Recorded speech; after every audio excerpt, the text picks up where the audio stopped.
All right, so we're going to go into a session. It's a case study. Matteo Berlucci of Anobii will take you through the next session. So please welcome him. Thanks. Good afternoon, everybody. So I haven't really prepared a speech per se, but I have to walk you through the thinking behind Anobii. And it's not strictly speaking a case study, because the company is fairly new, so there isn't a lot of data that we can share yet. But I just wanted to explain some of the thinking behind the whole company and the problem that we're trying to solve, which was discussed in the previous panel, which is discovery. So how do you find books online? Let's see if this thing works. There you go. So our strap line is "Together we find better books," because, as Michael Tumbling was saying earlier on, it is pretty clear that the best way to find a book is through a recommendation. So we believe that if we kind of can organize and master the ability of people to recommend books to each other, we could potentially create a very powerful channel for discovery. So, brief history of the company. The company is very young. It's a year and a half old. The backers are Penguin, Random House, HarperCollins, and HMV. This is an example of publishers trying to get a foot into the retail side of the business, as was discussed earlier on, as everybody seems to be walking up and down the value chain these days. We then purchased a company called Anobii, which was existing and was a very small team based in Hong Kong, which built the first ever social network for readers. And just to give you an idea, they launched 3 months after Facebook, which was very early days, very insightful. So we purchased the company in September 2010. And what we purchased essentially was the data set that they already had, which was very interesting on what people did with books and among each other. So we built a team in the past 12 months of digital people here in London. We have 25 people today. Unfortunately, to play the digital game properly, I think you need to invest pretty seriously these days, and you need to have very good people. You can't just have a few digital minds brought into your company. If you want to play these games, you need to really understand the importance of this space. And Kobo, I think, is a great example. They raised, I think, probably around $90 million. Michael has the right figures. But it shows you that to play this game, you have to really put some serious dollars behind it. We built a new site, which is superseding the old system. It's available online. It's at beta.anobii.com. Please go and have a look. And so the aim, as I said, is to solve discovery. And discovery, it's a particularly pressing problem in view of the fact that bookstores, unfortunately, on the high street are closing. And they're closing for a number of reasons. The increased competition from online, the recession. People want to spend less money, so they go online because they can save a few pounds. The rents have not gone down. And so overall, you can see that there is a very negative trend for the high street, which is affecting, in particular, the media industry, so music, videos, and books. So this is particularly bad for discovery, because if you go into a bookstore, you will very quickly realize that the majority of people that walk into a bookstore are going there to browse books. When we set up Anobii, we spent a lot of time in bookstores, and we looked at what people were doing. And it's quite impressive that pretty much no one walks in straight to the till asking for a book. People go in, and it's just a pleasure of walking through the aisles and looking at the books, picking them up, and talking to the bookseller, saying, what about this book or this other book? So with bookstores closing down, we think that discovery is going to become increasingly difficult.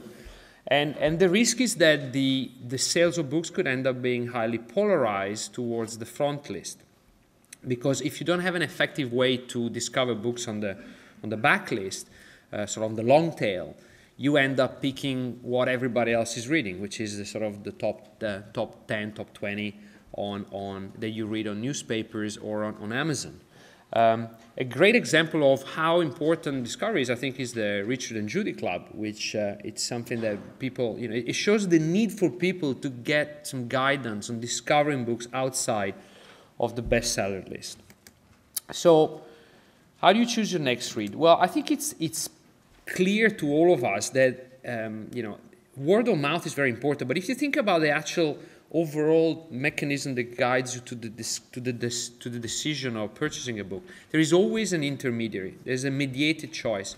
It could be your favorite reviewer on a magazine, it could be your local bookseller, but there's always a person involved. And word of mouth is obviously the most important. This is actually interesting that it's the order of importance for how people find books. So, as an example, I want to recommend the books today. Because I'm Italian, I think that a lot of English people struggle to understand why Italy is so screwed. And it's actually much more screwed than you think. That's the problem. So this is a great book published in the 90s that by Tobias Jones, I think was a correspondent of the Telegraph in Italy. And he, by living there many years and spending time with a lot of people, he understood that Italy had a beautiful facade and a very dark heart. So if you're wondering about the future of Europe, and you can probably find the roots of the imminent demise of Italy in this book. So other readers are the key. And so it's obvious to look at social networks, because if you think, well, if another person is going to be the person that is going to recommend the next book, there's got to be a way to harness social networks, because social networks somehow provide an existing framework of connectivity between people. So the idea is that if I can harness the infrastructure of the social network to provide me with a way to create some sort of marketplace for recommendations, then maybe I could unlock an effective way for people to discover books outside of the front list. So what is needed is a platform that is not so much recommending books, but it's essentially recommending people. Because I want to be able to find the person that will recommend the next book. Because to find the next book, it's a daunting task. On the Nielsen catalog, as you probably know better than I do, there are 16 million English titles. So recommending a book, I think that is impossible to do with an algorithm. Netflix, famously in the US, have managed to come up with a good algorithm for movies, but that's a much easier task. There are hundreds of thousands of movies, while there are millions and millions of books. So I think that you have to have some sort of guide, somebody that guides you through your discovery process. So just a note on the technology, our technical background of Anobii. Because Anobii is a digital company, essentially we don't have pretty much anybody from publishing in the company. We're all people from the web. And so we decided from day one to go for an API-centric architecture. I'll explain quickly what that is for the less technical people, which is a sort of, I use the Swiss knife image to give an idea. It's essentially building a technology platform, very much like Facebook, that can allow other people to plug in and sort of extract data and services from it. And this was key. I think it's key for the future of pretty much any digital service to have an API-centric architecture, because is the first and foremost reason to do that is to allow you to partner and to let anybody else to be creative with your data. And because, as I just said, books have an enormous amount of data, just the books themselves, the titles are 16 million in English, you cannot expect to be the only source of creativity. You need to let anybody out there to play with your data. So that's what we decided to do from day one. And so what we've done is we have, so this is our web beta. So the core idea we came up with to try to harness the social power of recommendation is to let people organize in a very simple way their interests around books. So we call them, for use of a better word, we use the word of topics. And so we let people organize books by topics. We say, well, if you're interested in understanding Italy, so this is the example, here's a bunch of books that you may want to read. But obviously, I have my own views, but there's going to be a lot of people out there that have other views, that have read books that I haven't read. And so what we created is a mechanism to allow anybody to participate in the curation of these topics so that you can essentially ultimately come up with the best list of books that you may want to read if you want to get into this topic. So this platform has various layers. So the first layer is that you can create a topic. Anybody can create a topic. Then anybody can add books to topics. So you can help curating the list. But you also have a voting system. You can see some thumbs ups and down. So that not only you can improve the list in terms of titles, but you can also sort it by how fitting each book is to that topic. And this is quite kind of interesting because books can live in multiple topics and they can be more or less relevant to that topic. So it's quite important to know, to have this kind of data. And if you think about this approach, it's not different from what a clever bookseller does in their stores. They take a table and they just throw books on top of that table based on some sort of current theme, or, you know, the Titanic. Today's the 100th year's anniversary. Or, you know, books that just want a price, or, you know, whatever it is. But obviously what we're trying to do here with the power of the net is to multiply that to, you know, by an enormous number, because instead of just tapping into the head of the clever bookseller, you're tapping into the head of the community. So the site has, together with topics, also has two other dimensions, which are all freely you can navigate freely. One is people, so you can see the connection between people and topics, and so you can see who's following that topic, because as we just saw before, I may be interested in discovering more about the people that are interested in understanding Italy. And by looking at their profiles, I can see what books they read in general, and I can read their reviews of books and their ratings, and that can help me discover other books that are not necessarily within the same topic. So I can navigate in a seamless way between people, topics, and clearly books. So what we try to create here is a three-dimensional browsing space where you can jump from any node to any other node. So you can jump from a person to their books, to their topics. From a topic, you can find other people, and so on. So you can choose your path through this big maze of books, and we believe that this is an interesting approach, and we haven't got enough data to demonstrate that this is working yet, but we're very hopeful. Check time. Right.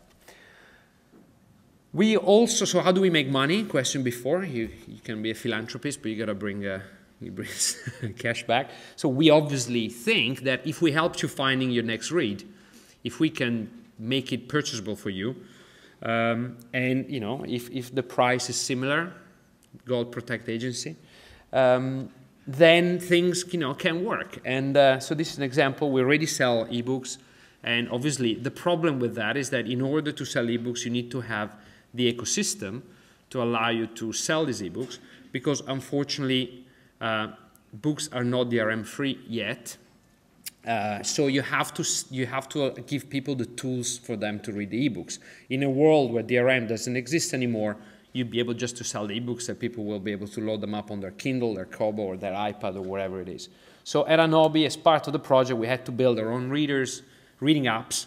So we don't have a device because it's too expensive, and we don't feel like competing with Amazon for obvious reasons. So we have apps for Apple and Android, as you would expect. So, but then the big question when you're trying to do something social is that everybody goes, oh, yeah, but I'm already on LinkedIn, on Facebook, on Twitter. I don't want to have another profile. So we thought, well, because we have an API, so we have this platform that people can hook in, why don't we kind of use the Mohammed and the mountain analogy? So we take Mohammed to the mountains. So what we've done is we rebuilt essentially the whole of the Anobii functionality directly inside Facebook. So that instead of having to take the user away from Facebook and sign up to another social network, we just natively embedded all the functionality within Facebook so that the users don't have to choose which social networks they belong to. And actually this gives us some advantages, because if you are indeed a Facebook user and you decide to use the Anobii platform within Facebook, we can leverage your existing network connections. So we can show you immediately what books your friends are reading and so on, which we don't necessarily have on the Anobii site. So this is exactly the same topic you saw before. So you have the same way to vote books up and down, add books to the topic, but it's all natively integrated into Facebook.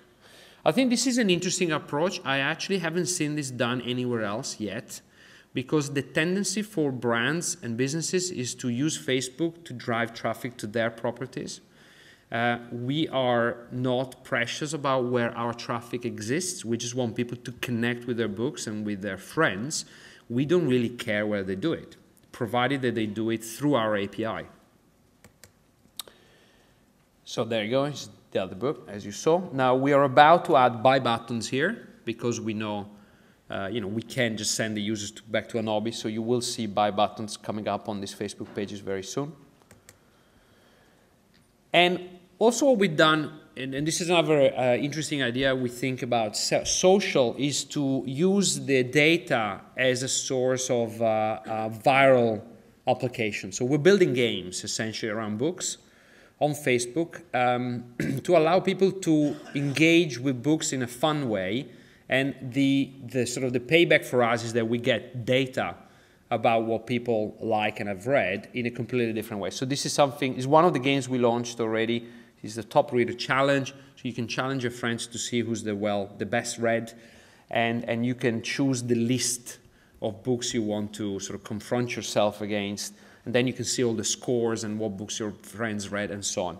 And this is all integrated again with the Anobii platform, so at the end of the game you can just open an Anobii account and have all the books you said you read automatically ported into your virtual library. So the message here and our advice is to try to use social in things like Facebook in a clever way, but in a meaningful way.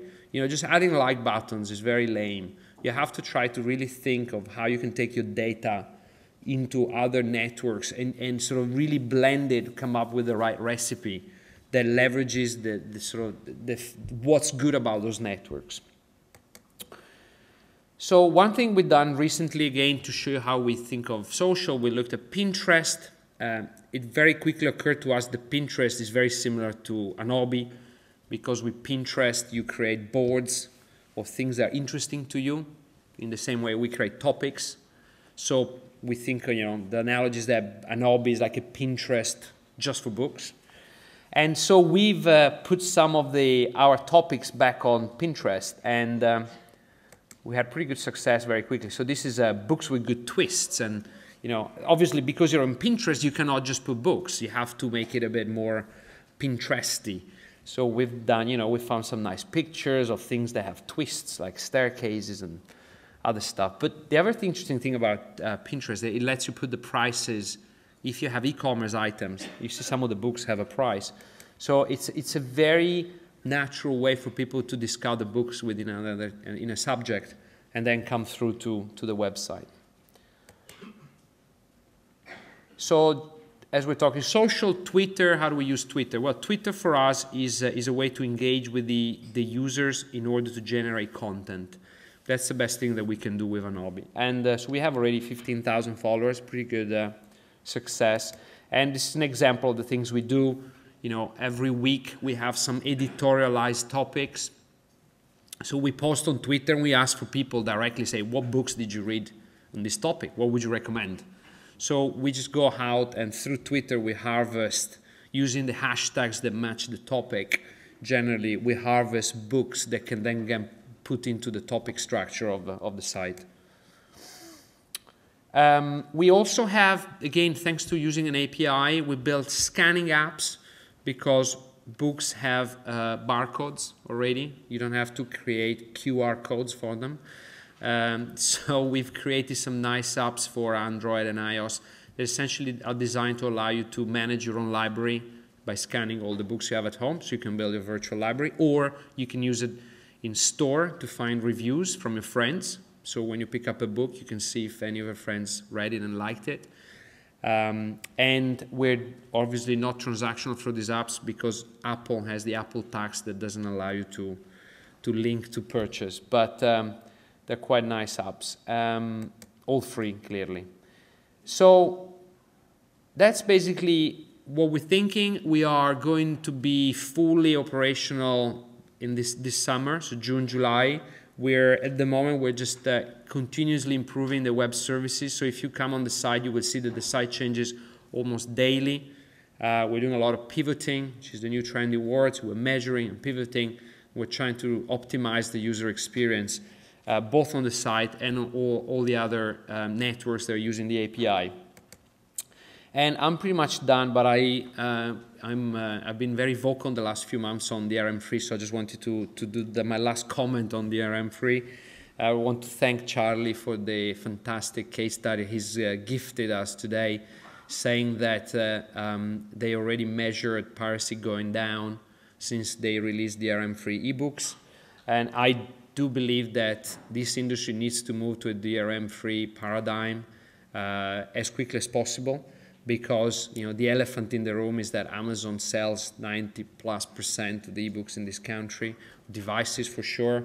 And so if we want to be able to maintain a healthy ecosystem, I do believe that every retailer needs to be able to sell ebooks to any producer of devices. So it needs to be down to the user to choose where they buy the book and where they read it. And this silo structure needs to be broken as soon as possible. Thank you very much.